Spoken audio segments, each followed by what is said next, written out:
What is it? What's going on? Why won't he come out of the house? What really happened? How did this thing all go down? Right now, we are waiting on a news conference from Wyoming on the disappearance of 22-year-old Gabby Petito. Back in Florida, Northport police say they have still not been able to interview her fiancé, Brian Laundrie. Today, they said they did speak to Brian Laundrie's sister, but she gave no useful information about the investigation. WPTV News Channel 5's Megan McRoberts is live now outside Laundrie's house in Northport, where people are gathering to protest. Megan? Absolutely. And right now, there's really not even any certainty as to whether or not Brian Laundrie or his parents are inside their Northport home here behind me. But you see there are about a dozen or so protesters here who are standing out front, yelling with a megaphone. They're holding signs. They say they feel like this is their best way of at least trying to help find Gabby along the street. More people are starting to show up, sending out messages that they're just desperate to help get answers. Gabby's family wants answers.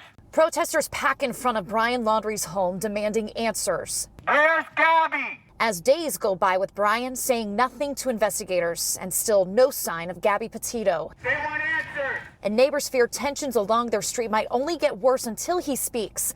But they also understand this frustration. What is it? What's going on? Why won't he come out of the house? What really happened? How did this thing all go down? Jason Sternquist has the same question, saying this hits too close to home. And it's like right down the street, a couple blocks from my home.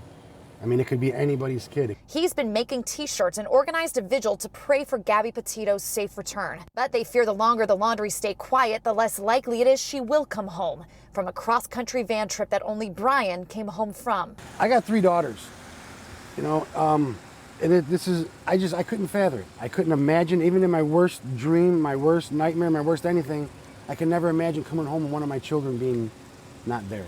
I have children her age. Frank Hearn and dozens of drivers passed the Laundrie's home Friday just wanting a look. He also joined in on the protest. Do you think it's going to make a difference standing out here and protesting? No, but you have a starting point. You don't know where to start with her. At least you have a starting point with him. Police say they do believe Laundrie is still in Northport and that he could be at the home, though there's been no sign of him there for days. I don't have any information on him leaving town. I don't know where else he would go. But protesters hope he's still feeling and hearing the pressure. Where's Gabby? Now here you hear their continued chants asking, where is Gabby? You can see there's also a younger couple here outside the home. They are also engaged. They say that's why they feel this hits so close to home. They actually traveled 2 hours to be here.